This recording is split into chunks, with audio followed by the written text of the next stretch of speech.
One case in a career where you go all in. This is it. All right.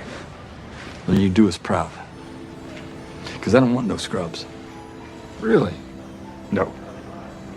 You're not aware that's a TLC song? I have no idea what you're talking about. This You is the said second chasing time. waterfalls. Now you're saying you don't want no scrubs. I don't even understand the reference. It's like a tick. I have no idea what you're talking about. Remember, this thing gets messy. We never talked. You can trust us. Real quiet. You gotta creep. Creep. Come on. You don't say creep creep unless you're quoting TLC.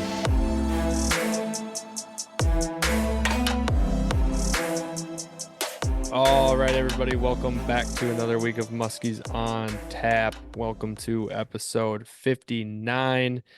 I am one of your three hosts on here tonight, Gus Manti, bringing to you a little bit more of an update. I know Max mentioned it right at the beginning of the interview, just can't let Madison go. We got on our good friend that we met down there at Madison, Will Zeichert, to kind of give us an insight on what's been going on before the PMTT, what happened during it. They took sixth place, him and his partner Aaron, and kind of, he's been out fishing a little bit after that as well, but we'll get into that in the interview.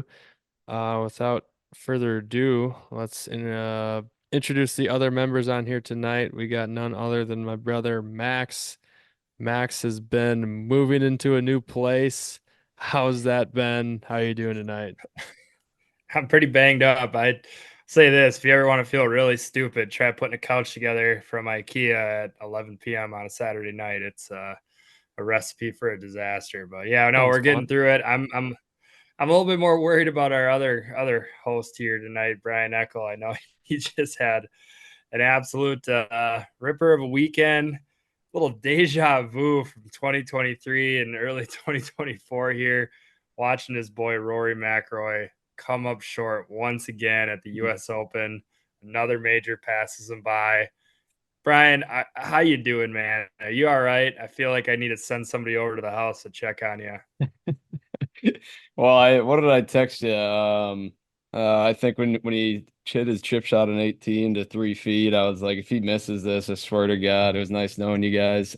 And so predictable. Yeah, I don't know. I've thought about it a lot. It stings. I've thought, okay, this is a good lesson learned. It's just gonna fuel the fire. He's gonna, destroy at the British here in a month. But I don't think that's the case. I think he's a coward. He's a shell of who he once was. I don't think he'll get back to winning a major. I mean, the only way he'll do that is if someone collapses worse than he's going to collapse, which Bryson almost did, but he balled up there in the last and hit a fabulous 50-yard bunker shot to 3 feet and actually made the putt. So fun tournament to watch, but yeah, I mean, just it felt like every other tournament that you watch Rory in. Too good to be true, and then he chokes it away. Just let it out, man. We're here for you. Yeah. You're here for us last week. We're here for you this week. I know you're going through it right now. It's just tough. Yeah. It's just tough. Other than that, Howard. Oh no, go ahead. Go ahead. Let him go. Let him cook. No. Other than that, yeah, I had a good weekend. Not much to report on the fishing front from my end.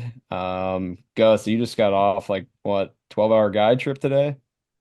Yeah, long one. That was tough. The weather freaking was just changing like crazy. I know we might get into it more so in the outro, but yeah, these last few days have been just an absolute wild card of weather and trying to figure out a pattern. I mean, it's pretty typical for June, but man, it's like earlier in June was better, and typically more times than not, it's harder to get on fish earlier in the year. And I don't know if it's because of the lake choice that I'm making in certain days, and that could play a factor. There's been a few days I have, swung for the fences and gone after really, really big fish, trying to, push into open water on certain systems. And some days it's just fallen short, but man, I don't know. These fish have been freaking unpredictable, and they start just showing up at the weirdest times and the weirdest spots. And I think I just need to find more spots or lakes or both. New lakes. Yeah. Sounds like, fishing was great prior to Madison, and What do you think happened? A little bit of still trying to shake off a little bad juju in the boat post Madison, maybe. Yeah, trying to get the mind straight coming back here, I think came back to a tough Monday night league for Dad and I. Tuesday night league was very good. Clayton and I boated too. Got the first fish of the year on top water. That was pretty sweet. And actually just this previous Saturday, I got the second fish of the year on top water, which is more than we typically do. I mean, I at least just don't throw a lot of top water early in the year, but like there's just been these crazy storm fronts coming in and all these low hanging clouds and rain. Like it's almost like too juicy and it's been producing. It's honestly been freaking top water and swimming dogs is like the only thing that's gonna get chewed out there for me. I don't know what's Hop water. blades. Blades have still been the arch nemesis for me. Zero consistency in blades. Next thing you know, we had a great night before going down to Madison with it seems like every fish in the system was going after blades, lost some nice fish, and I haven't seen that since, other than that one new lake I checked when I had some time the previous, a few days ago from right now where I moved about a mid 40s at minimum on a single 7 bucktail. So just consistency is not there. It's like it's stably unstable right now. Like the temperature of the water has been kind of just chilling in that 64 to 66, depending on what type of lake you're on. Some shallows I'm definitely seeing still like 67, 68 if the water's dirty and the wind's pushing in there. But that's about kind of where we're at right now. Sounds like that single seven's kind of making quite a comeback here early this year. Maybe not so much for your boat, a little bit here and there, but some other people we've been kind of hearing some reports of those single bladed bucktails. I know that's something we talked about this last winter, switching up the blades and kind of how it ebb and flows on some years. Some combos are good and Getting that 700 Booker back out. Exactly, dude. I mean, that was like freaking last year. I honest to God don't think we boated a single fish on a single 7 Indiana blade last year at all. I mean, we threw them too, and I know for a fact that I have some buddies and reports from other people that they worked, like they caught fish last year, no doubt. But that was like always our number one producing bucktail, like up until for some reason last year. And then all of a sudden this year it's back, it's when the bucktail bites on. I don't know. That's when I throw that. I've been throwing some double eights. I've yet to get anything kind of going on that, but just the small single bladed bucktails is the only thing I can get anything moving on blades. Right on. Well, should we dial up our interview here with Will and talk some PMTT, some Mad Chain Muskies, and a little Green Bay talk as well? For sure. Yeah, let's dial it in.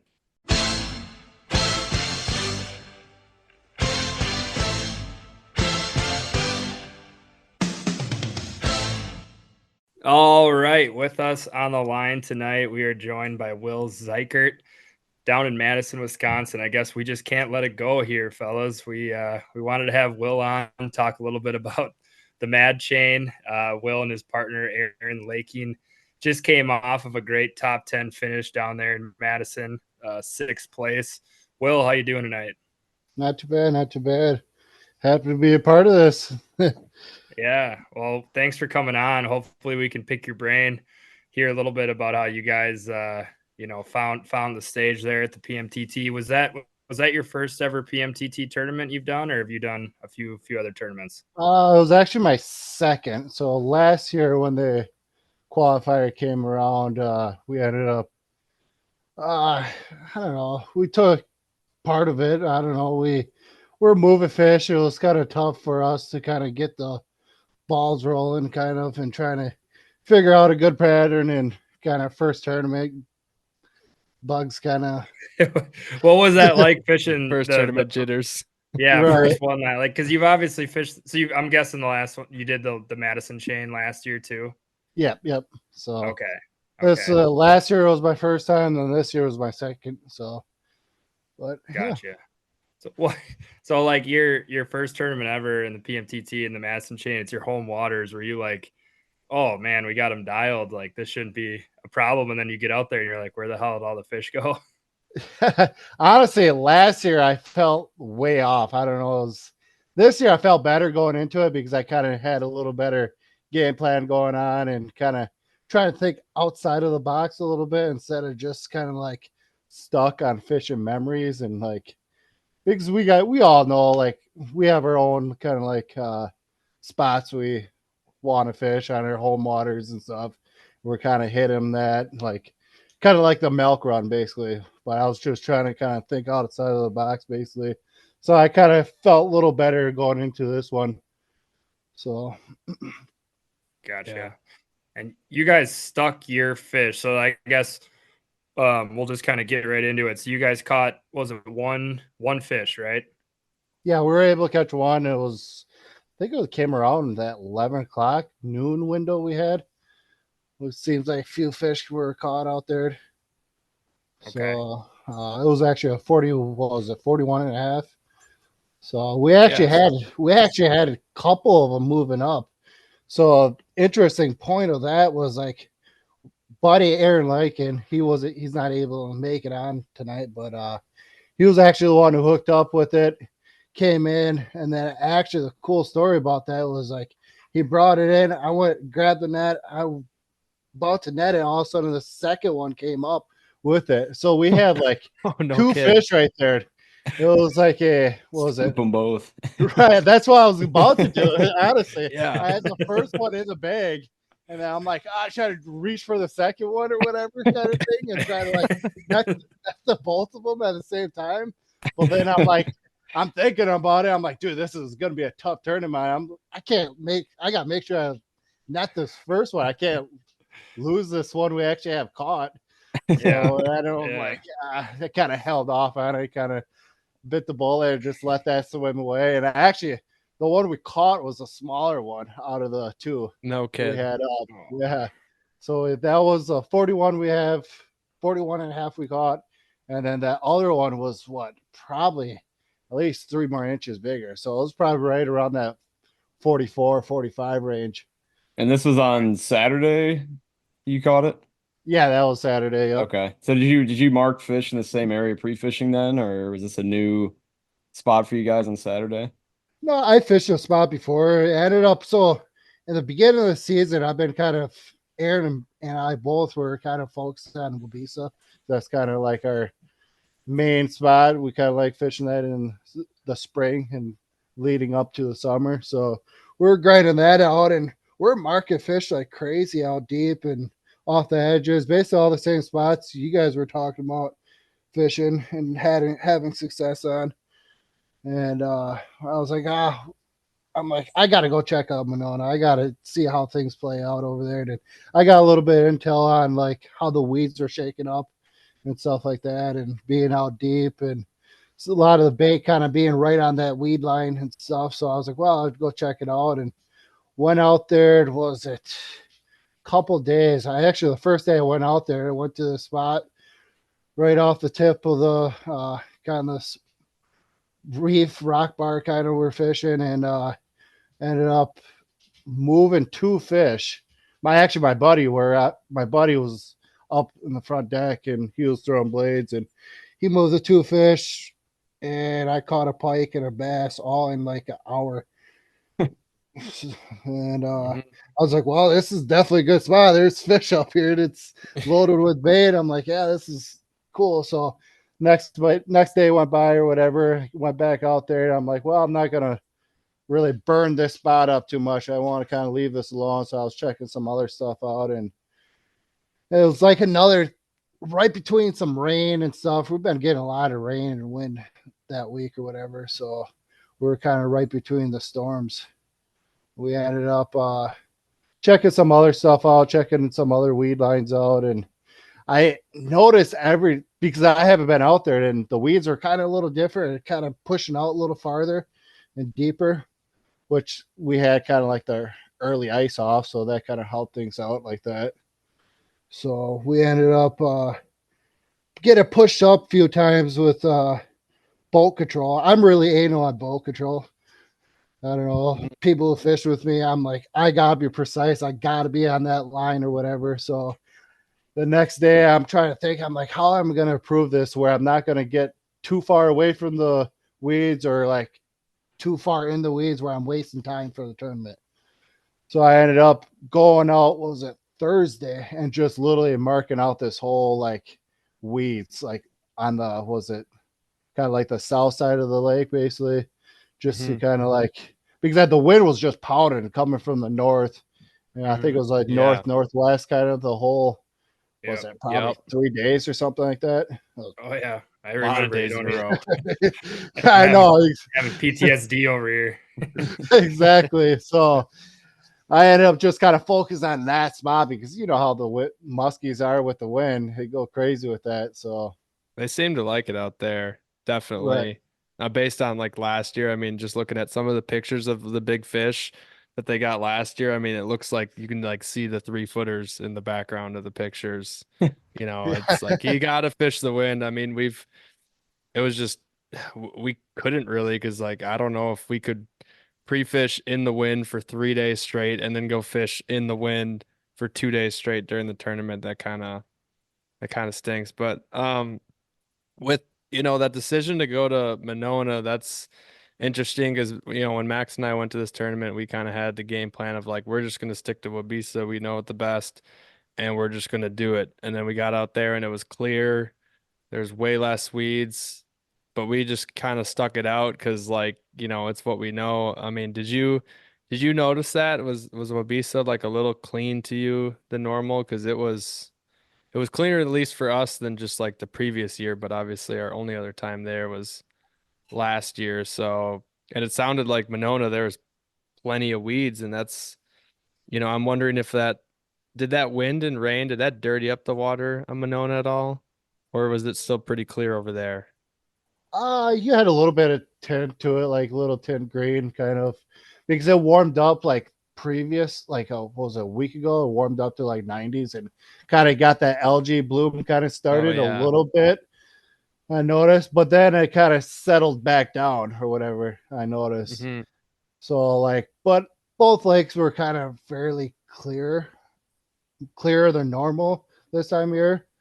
So uh it's basically like you said, I've been, I don't know, I just want to think outside of the box on that or whatever and try to hit up Yeah. Monona instead.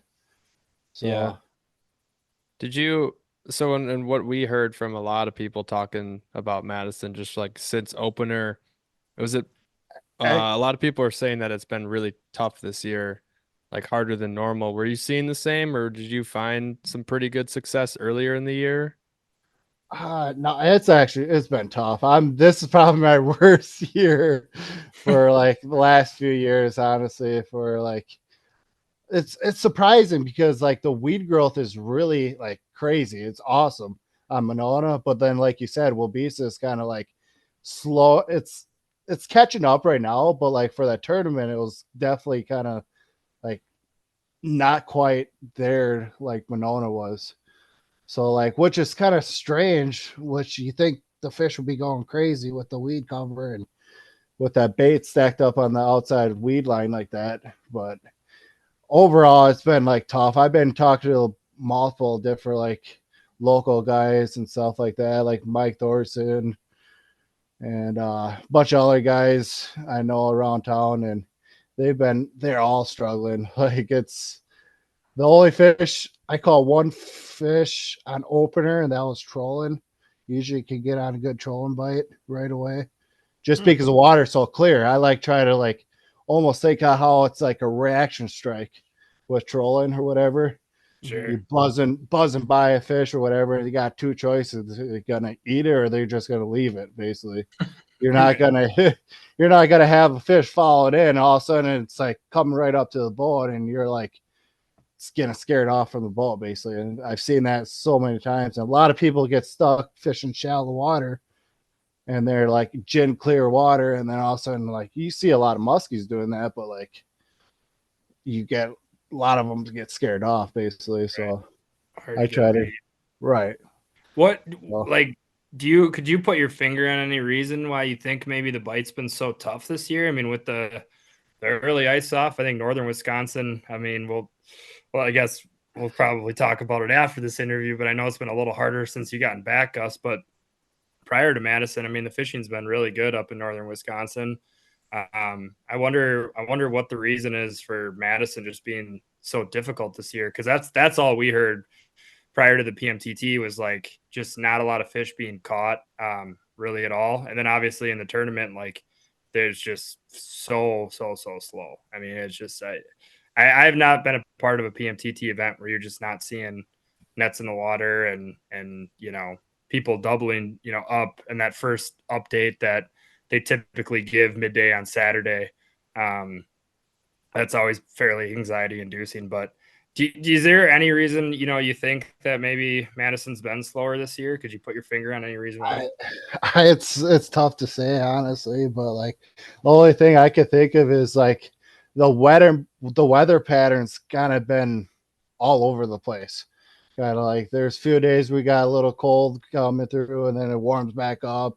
You got wind, you got rain, which rain is good. You got weather, thunderstorms, that's all great, and musky fishing and stuff, prefrontal and stuff like that. But like when you got a lot of that going on and then you got cold fronts coming through, you got like no consistent weather basically. And I feel like consistent weather is probably the key in musky fishing. Then your pattern can hold true throughout the few days or weeks or whatever that may be. So maybe that's something to do with kind of why it's being so tough right now. But like typically, like in May, it's a struggle bus in Madison. It's like you can see you coming right off the spawn. Like we had a little bit early season for spawning muskies.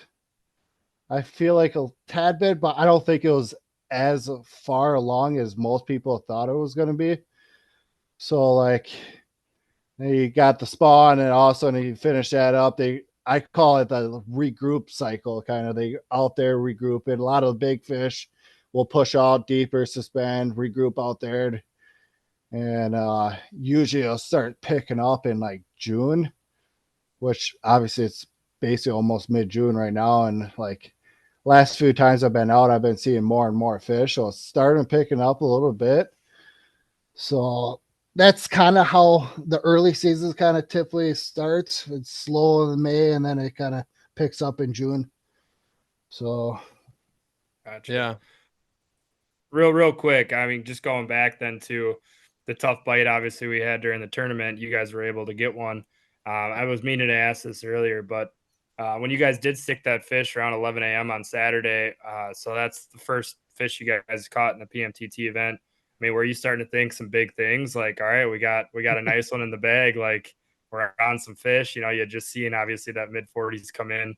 I don't know if it's like his buddy or something was getting netted or what the deal was there, but what was kind of going through what was going through your guys' head after you stick that nice one early on Saturday?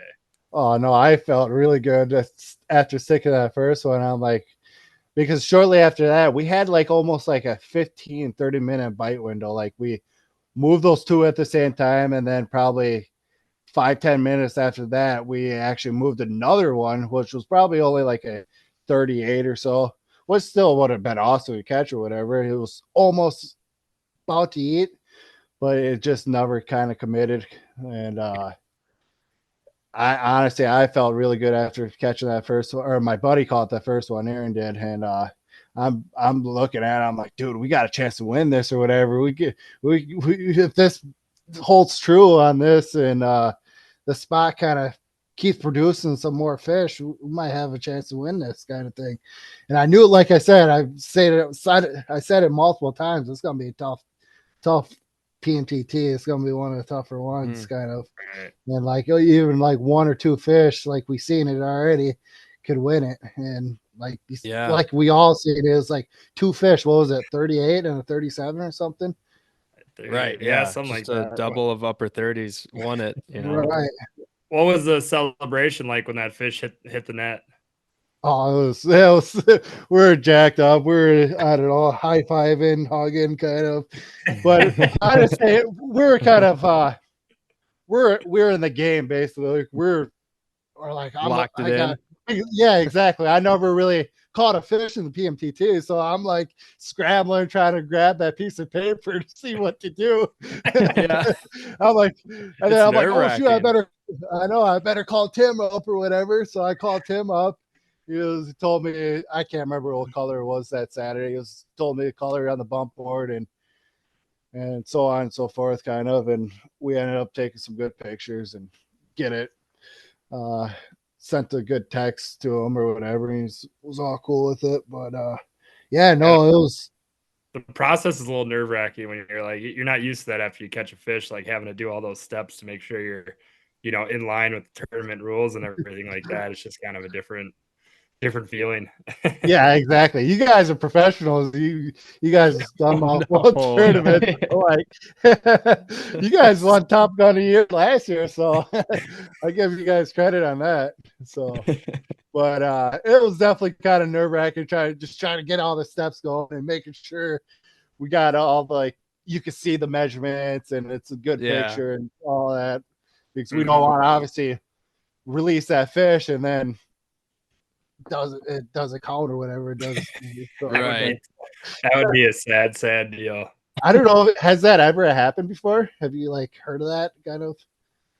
Are you saying like I releasing have never heard of. fish, I've never heard of somebody, like somebody pictures. Go ahead. and then the I pictures they heard don't there was have? I heard there was a guy who just released a fish without taking pictures, or like not Really? taking a picture of it on the bump board. Yeah, I heard that from Tim one time when I was talking, and then I know Wasn't that there there's something been about people like that a have lost dump their fish taking phones? it out of the net. Oh yeah. There's something like that, but there's been a lot of we'll have to maybe ask like Greg or somebody who's been fishing the trail for a long time, but I know there's been some horror stories of people like losing a fish as they take it out of the net, or it flopping out of the boat, stuff like that. I know that stuff's happening. Yeah. Couple tips on that. I think we got one from our buddies on if you can take pictures on like two phones. So like when the tournament's over, if you place, you got to show them your phone and stuff like that. Then you have them in two places in case like your phone, I don't know, drops in the water or like dies or something. Who knows, like something could happen there. And the other one is what we do when we bump fish, we bump them like in the lowest part of the boat, like the lower deck, so that there's no chance for it to flop and then go over the gunnel. I mean, it would have to literally, I don't know how it could get out if it was down there. And sometimes we do follow the fish with the net into the boat too. We've been pretty careful since we know like we don't want to have that horror story in the back of our mind of fish and just all of a sudden it just goes. It's always, I know anytime I've held a fish, I always like hear Max whisper, hold on to it tight. I think the most nerve wracking I've ever been was when we had that like we had that RS net for quite some time. And it was the smaller version. And that big fish we caught the solo slime. And we caught that really big fish nice fish at Vermilion last year.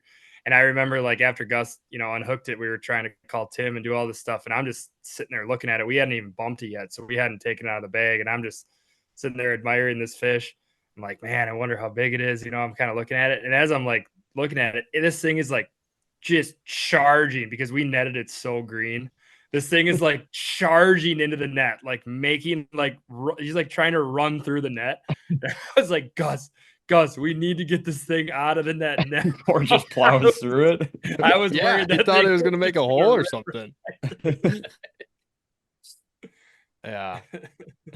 Yeah, that's exactly why I didn't want to happen to us. So it's like get it in the bag. I was gonna ask one question about I got two. You don't have to give away any secrets if you got like secret lures, maybe touch on what was getting some fish to moving, get them to move and maybe get the fish. And another thing was, after talking to some people who fish Monona, it sounded like it was pretty congested on a few areas. Did you have space to fish your spot, or were there other people kind of working in and out of your area? So we definitely had people working in and out kind of. So we kind of focused on this one spot where like it was like the tip of it where it was just getting blown in, and there was kind of like a, I don't know, like a cup in the weeds almost, where like a lot of the bait was kind of funneling in. At least I kind of thought of it because the first day, like I said, I had no, my Helix 12 took a dump on me. So Okay. like I had, the only thing I had was Helix 8, basically with my mapping and waypoints and stuff like that. So like, Just all hail the we, waypoints. Just follow those, and they'll take you to the promised land. yeah, pretty much. That's awesome. Exactly. So we ended up making it work with just like a basic mapping, not like no side imaging. I'm huge on side imaging. I have my side imaging like dialed. And with not having that, it kind of was a bummer. We're just kind of trying to stay positive through the whole thing. And I'm like, well, we're just going to focus on our spots where we kind of know the best, where I have weight point out pretty good. And we're like I said, we're kind of focusing on this tip a lot. And there's people kind of funneling through or whatever. And there's actually another buddy of mine who were up there, and he actually moved like a 45. I didn't know about that, but I kind of saw him kind of spot locked over on the side of it a little bit. And Sure. like I give them the space or whatever. He was working that fish, and he kind of told me after it was a 45, but I kind of give them the space. I kind of worked my way around it, kind of kept going around this kind of tip the point of it, and sure enough, I was like, "Oh, this is gonna be perfect. We're gonna spot lock right on this." Not like spot lock the whole time, but like we're gonna just kind of curl in here, let this bolt just drift right in this certain spot, and it's kind of spot locked right there, fan cast, and that's when we kind of hooked up. And but like otherwise, there's some people like kind of towards the like further down the structure, working the other side of the kind of like the windward side. So, but like when people kind of went through or whatever, I kind of give them the space or whatever, even though I was just really kind of focusing on this one little spot and this one little area where we're kind of doing it. But like I said, it's Yeah. Oh, go ahead.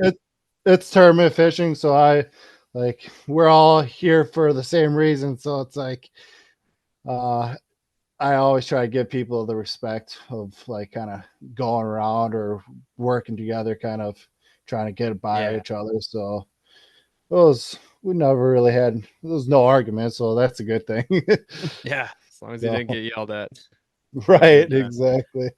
And you said you moved some pre-fishing on blades. Did you guys find blades effective during that tournament weather we had, or did you have to maybe switch it up to something whole pause or a jerk bait or It was something rubber. sneaky? It was It rubber. was rubber, yeah. It was actually I it's not really a big secret. A lot of people know Aaron and I, we're a big tube guys, so There you go. we love the tubes, and Yeah. all the rubbers are really good. I don't know, we're big rubber people in general, kind of thing. So we like ripping a rubber, kind of getting that nose diving down or whatever, trying to get that deep down because, like I said, like I've noticed before on the chain, like the bait kind of likes to hunker down. Hey, I was out today and I noticed all the bait I was marking was all like down. Like I'm marking bait out in 18 feet of water, and the bait's like anywhere from like towards the bottom to like 15 feet. So like best selection for bait choice is basically rubber, just trying to get that bait down there. But I also moved a few on crankbaits. Kind of ripping it kind of into the weeds and then kind of like stopping it, letting it flow back up, kind of ripping it back in and then floating back up, kind of doing one of those techniques. And I moved a couple fish. I never really got anything to commit on it besides pike. Well, they love those. I know.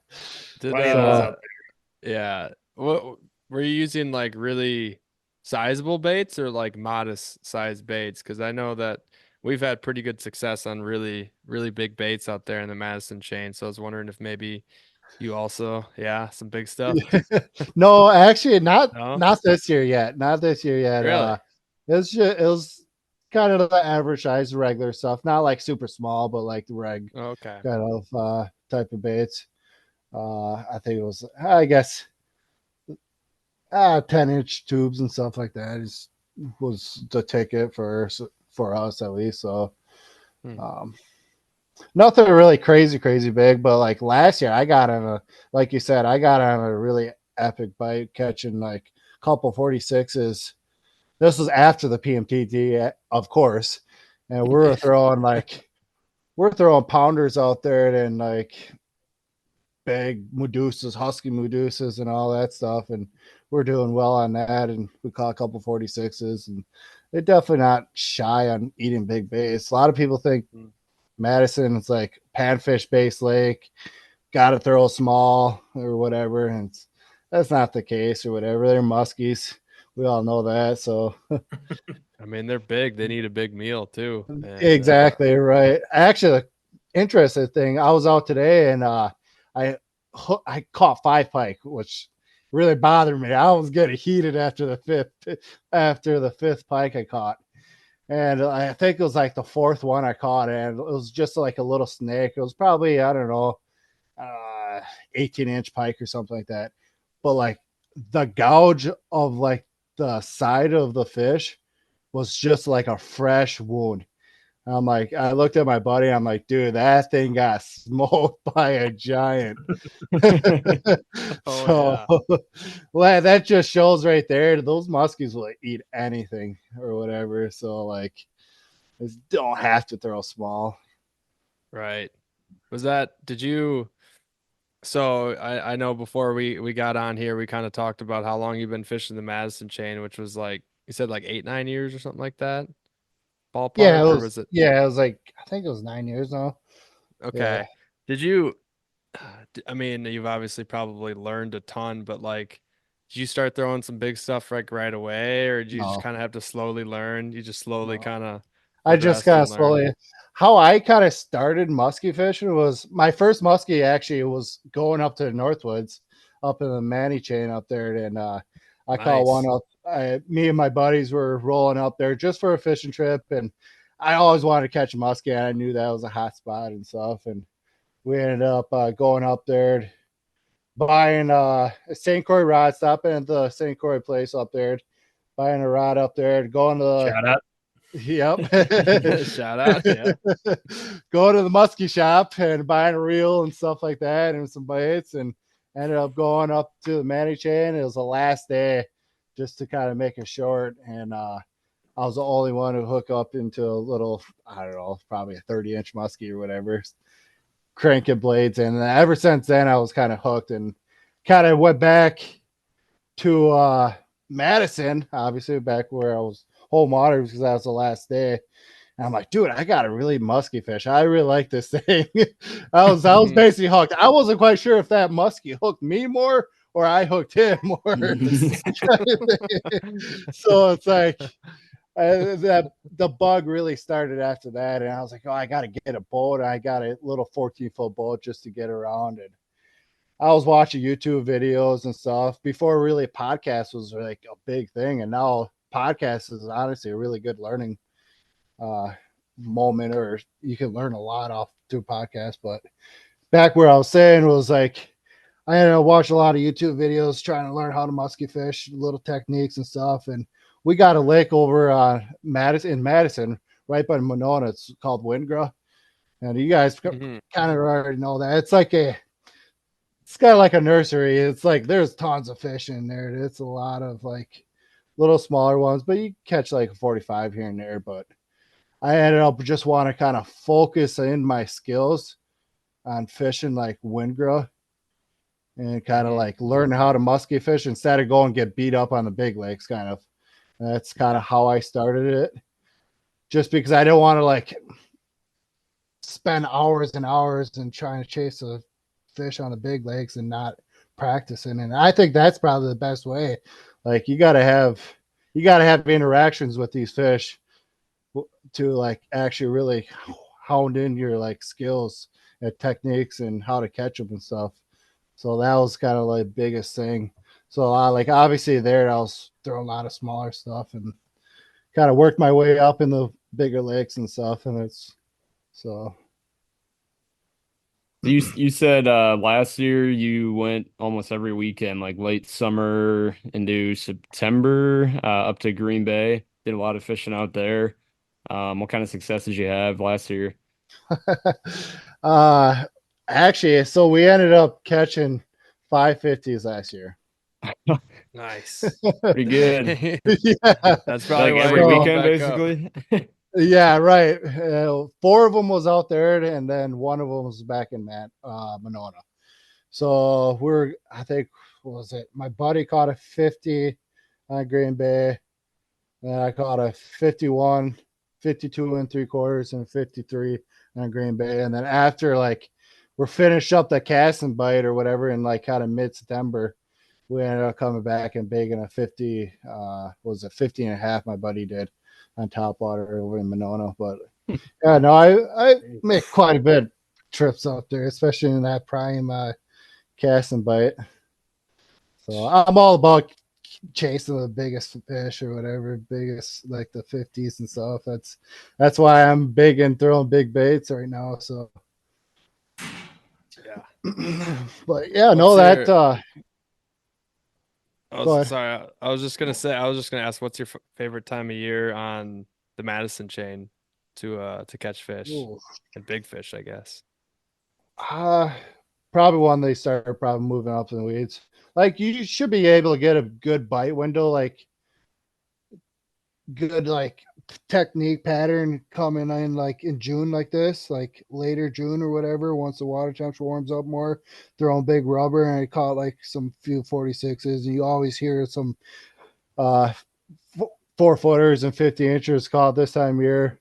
But like the best time I think out of Madison is once that water temperature starts cooling down, getting into that early fall kind of like patterns and stuff. Once the fish start pushing up back in the weeds and stuff, because right now those fish are, I feel like, are on the weed lines and like might be kind of starting, like you got fish all over basically. You got fish on the weed lines and out deep, and yeah, I feel like with more and more bluegills pushing, like going to be pushing out with the warmer temps, you're going to get a really good big rubber bite going on, and you're going to hear some big fish being caught in the next few weeks, I feel like. But Sorry, go ahead, Max. All you, Brian. All you. I was say last year we had kind of explored the idea of going down to Madison Chain once our lakes got iced up, like around Thanksgiving. Have you fished like late in the year? Are the big fish on the move? I'm still up in Green Bay then.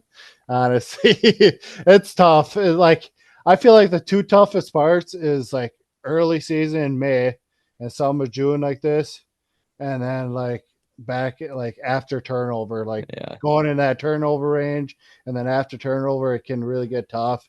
Like you can float some suckers or whatever and do pretty well. On some, like honestly, I've heard people like floating like smaller suckers and doing really well and late season stuff. They have like a 4-fish day or something like that. I never really got into that bite too much because I'm going up to Green Bay and trolling and stuff like that. You get a little more action kind of trolling up there. So, but no, it's definitely. Go ahead. Well, I was just going to ask, if we're on the topic of big fish and talking a little bit about Madison, I'm just kind of curious what's the biggest fish you've laid your eyes on the Mad chain? Either you've caught it or you just moved it. You know, is there one out there that you're kind of chasing? I don't know. There's one haunting me last year. It was at least over 50, and I was using a big rubber bait or whatever, getting it down deep and hooked into it. I had another buddy out with me, and he's kind of new in musky fishing. I was able to get it up, and he had the net right there, and he had like one split second. He might have could have net it, but like it would have been a risky net job. And ended up taking one last pull, and line just started screaming, and I ended up popping off or whatever. Kind of. And that was probably, I don't know, that was over 50 for sure. But I'm not sure. I truly believe there's 52s out there for sure. which will be kind of cool to get your hands on one of those. My biggest was 51 a couple years ago, which was a pretty cool milestone for out there. But you always hear kind of 50s, 51s being caught out in Madison. So I did hear of, I'm trying to remember exact measurement. I think it was like a 54 or something like that, caught like a few years ago out of Madison. Don't quote me on the measurement. I know it was like upper, like past the 53. I think it was closer to 54, like I said.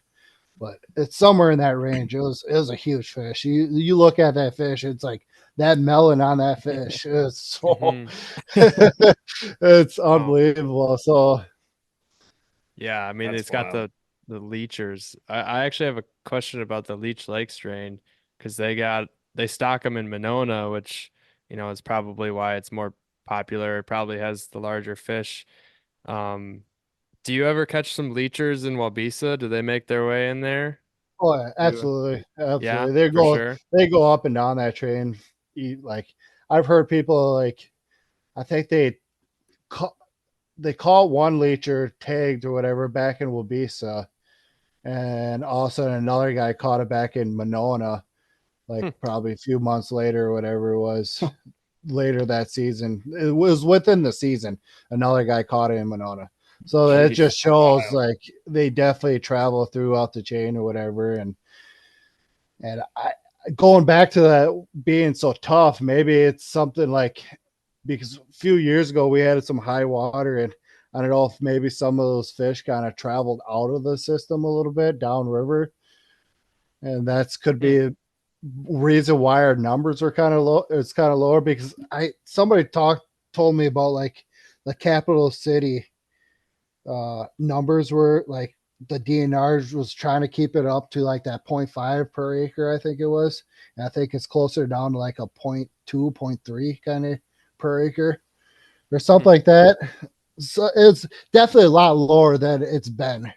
And like people like Gotcha. years before, you go out there and have like 4 or 5 fish a day. Like you guys probably heard it before, and now you're going out there, you're working, like you're trying to get a couple of you like 1 or 2 a day kind of thing.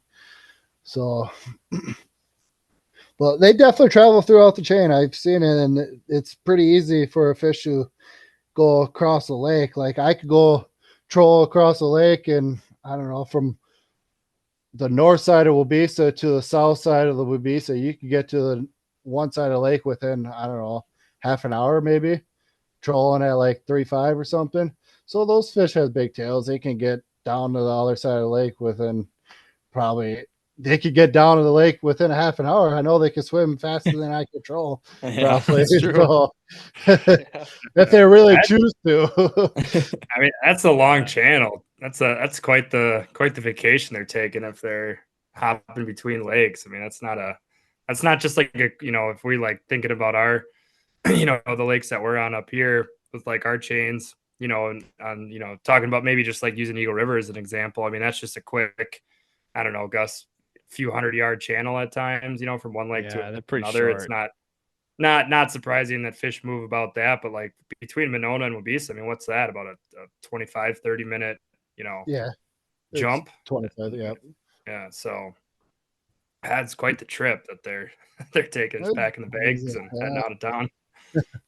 But like even the spawn, like those fish will push up in those rivers and stuff like that. And also maybe you got a fish maybe stayed in Wabisa for most of its life, and all of a sudden they go up river to spawn, and they just decided to keep going, and then all of a sudden they're back in Monona.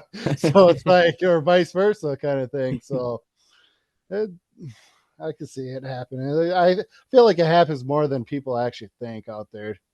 Yeah. So. So you guys take sixth place at the PMTT. You qualify for the championship, which is going to be up in Eagle River. Timely to bring that up, I guess. So you got to fish Tonka to get there. Are you guys going to do it? Yeah, it sure sounds like it. We're kind of, yeah, it kind of sounds like we are. Sweet. we're we're still. I can't give you a for sure yes, but like, I don't know. It's probably yes. You know what I mean? I'm all about like that. a little bit of competitive in tournament. I'm pretty hooked in tournaments after taking that 6th place now, so which is pretty cool. It'll be kind of cool to kind of experience on new body of water. I've never been out to Minnesota, so it'll be kind of cool to check some of that stuff out. And I know that could be a kind of a whole different animal out there at times. You'll be at home with your leechers though. I Maybe know they exactly. act the same. Maybe the same baits work there. Hopefully better, yeah. Hopefully Yeah. a little better than Madison. But yeah, no, I know. But that's what I kind of heard. I thought, I don't know, you might know more than me about Tonka, but I've kind of heard about like you could get on a good deep rubber bite out there, whatever, on some secondary breaks and deeper weeds and stuff like that. So which is kind of goes into what we do out here a little bit, throwing rubber and trying to get out a little deeper and stuff.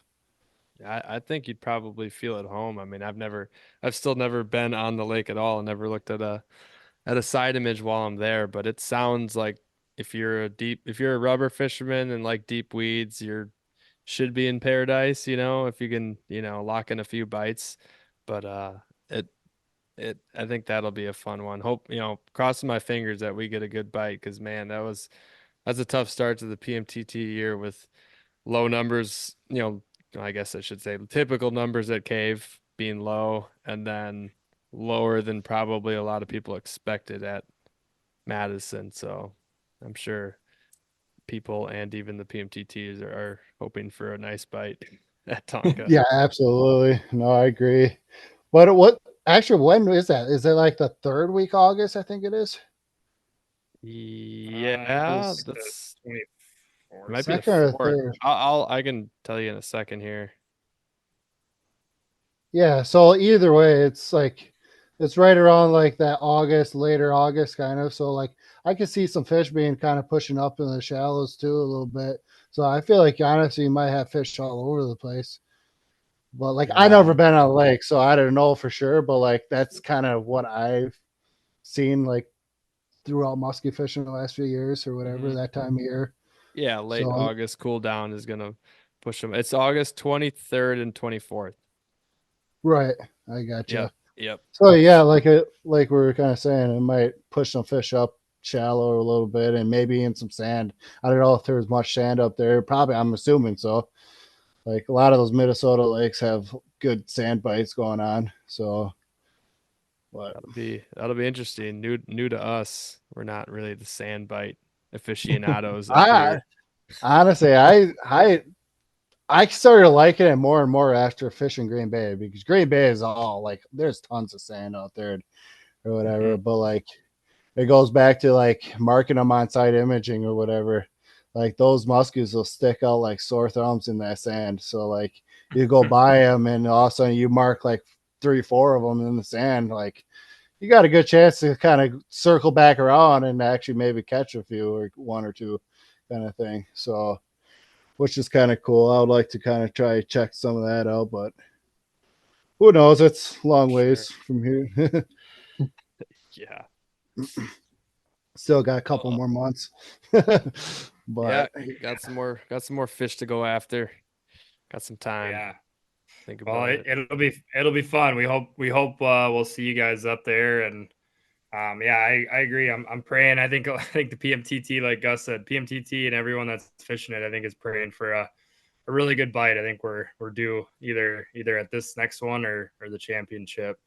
I think we just need some good weather to fall our way, and it should be good. I would love to be part of another shootout type tournament. Those seem to be kind of a little bit more fun when the updates are coming a little bit more often, and you're on fish. Because the first 2 events have just been they've just been tough. So yeah, just actually looking at the standings, like it's basically anybody's game at the moment for like Top Gun. At least that's what I kind of noticed. Like anybody could really, you go in Tonka and probably catch 2 or 3 fish, or you're moving up that board real quick or whatever. So, which is kind of cool. So I think it might be a good bite. I never really been out there, so I can't really say much, but hopefully it's a good bite for everyone. Right on. Well, yeah, Well, we wish you the best luck here with the rest of the summer, and well, you'll have to kind of keep us updated on the Madison chain if things start heating up a little bit. We'd like to hear about it because yeah, it'd Lose be your nice faith. nice to see some results coming out of that system. Yeah, most But yeah, definitely. Like I said, the bait's moving out, so I think it's going to be kind of getting a better and better bait here shortly with the rubber bite going on. So, but Awesome. right on. All right, Will, thank you so much for coming on tonight and chatting it up with the crew here about the Madison chain. You know, good to hear from somebody who found the bite, you know, got the sixth place. Congrats to you and Aaron. Great job. We definitely hope to see you at Tonka. That like we just discussed, I think that should be a good bite. We're all hoping for a good one there. But thank you so much for coming on here tonight and chatting Muskies. yeah, I appreciate it. It's always a blast to talk muskies with you boys. And actually, could I do a quick shout out to Arch D Plumbing? They actually For kind of sure. sponsored me for Shout them out out. there Yeah. on the tournament. So it's pretty cool of That's them. They're a cool. great company. They're a great company to kind of work for, and they treat all their employees good, and they top notch around there. So you got any plumbing jobs or whatever, just head that way or whatever. So What's the name again? RHD Plumbing. All right, shout out. Shout out, RHD Shout Plumbing. Let's out. go. Otherwise, Yes, yeah, sir. that's about it. So if whenever you guys want to get a little bit of intel on Madison, I'm more than welcome to kind of share a little bit and kind of go from there. So, Cool. Right on. Well, appreciate you Cool. coming on tonight. all right, I appreciate it. Thank you. All right, take her easy. Yeah, you as well. Bye bye.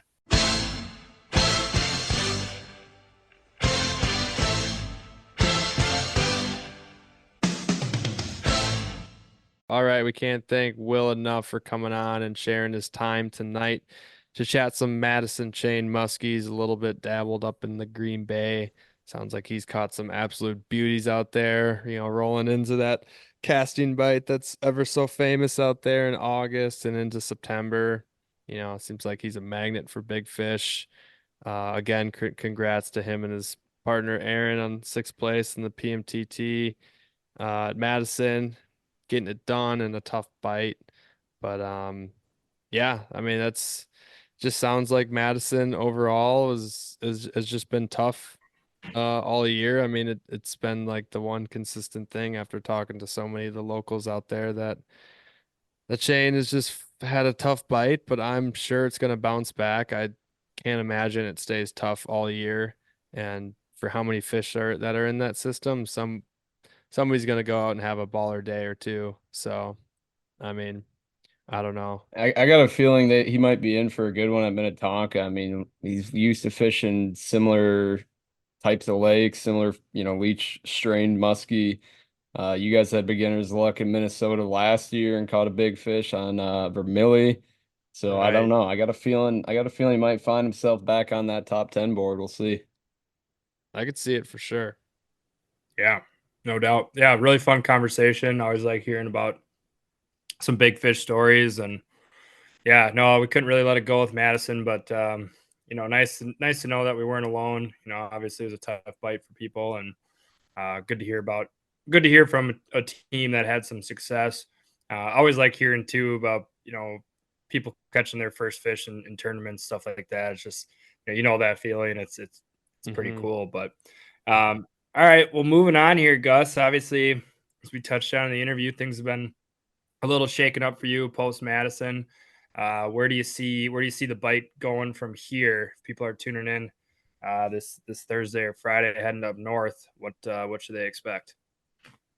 I'm looking at the forecast here, and it's kind of held what I thought it was kind of showing. I honestly couldn't believe my eyes and seeing that there's chances of rain almost every single day for the next 10 days, which is pretty crazy. I mean, we had for sure this is Sunday night, the 16th, and we had to have been a storm of just a rainstorm of more than half an inch of rain. And it looks like tomorrow, Monday, we're getting close to an inch, and it's just gonna keep going up. So like, we're gonna have high water in a lot of lakes. We've been having high wind, so it's just been mixing it up, and I'm seeing that the water temperatures are consistent through like every single lake. So it must be the surface temperature is probably kind of, shot down into the water column a little bit more. There's probably some consistency there, but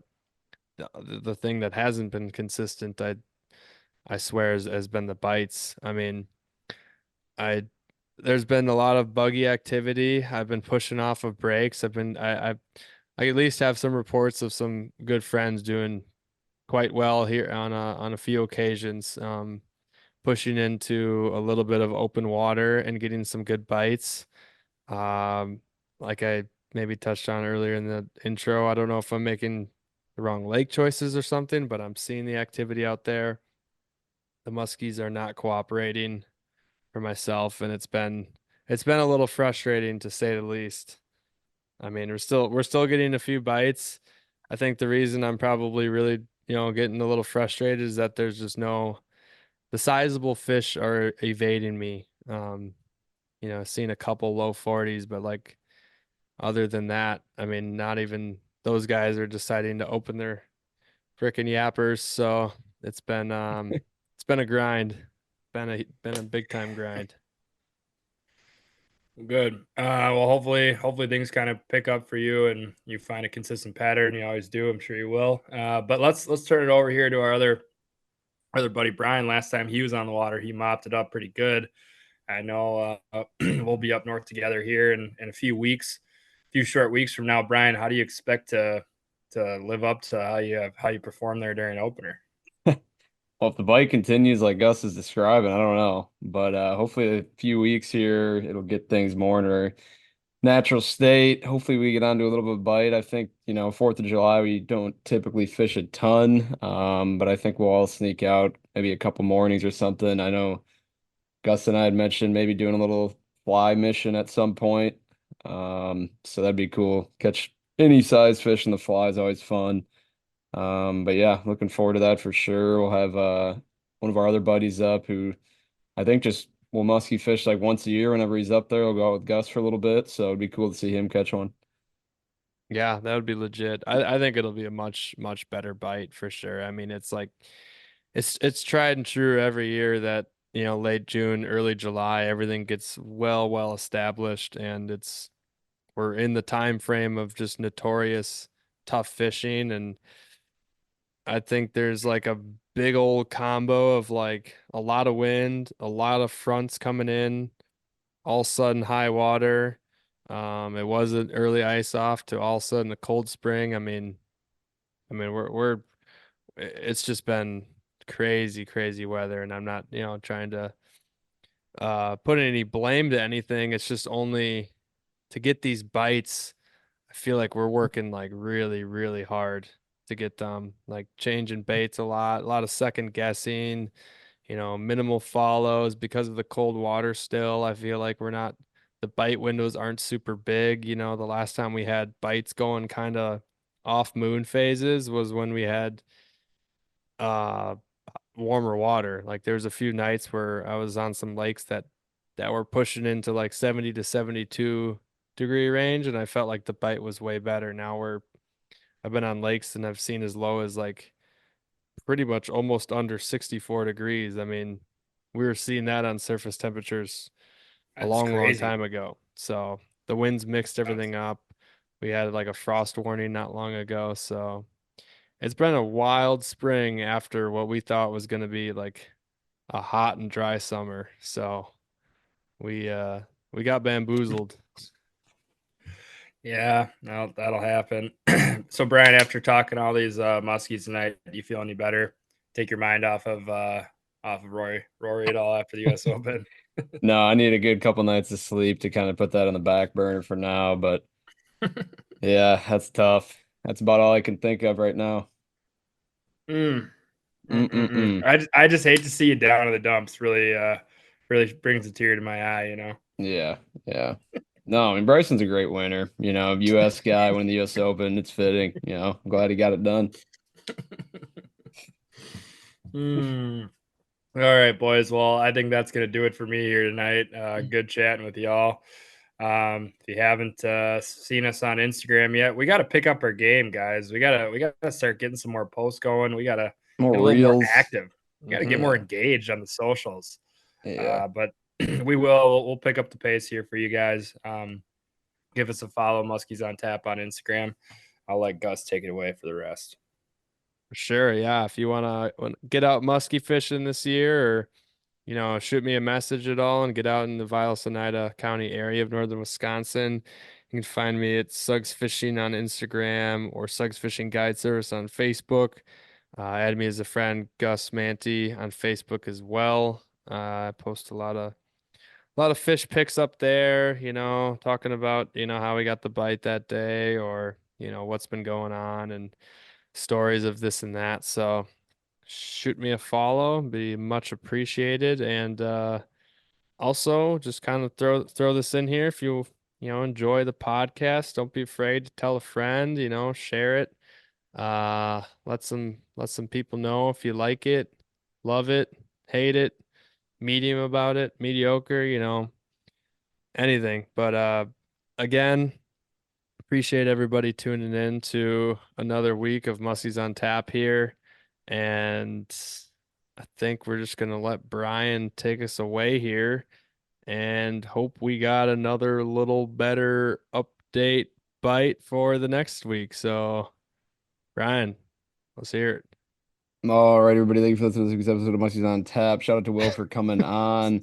Shout out to Shout his out. trolling company and the sponsor Shout as out. well. If you guys need the pipes clean, hit him up. He got you Shout there. out. Shout out. Shout Shout out. out, shout out. Guys, let's get down to the meat and potatoes here. We got 1 month until Royal Troon. It's going to be an absolute bloodbath. He had a top 5 there last time he was there in 2016. He's not going to have any mercy towards anyone in the field.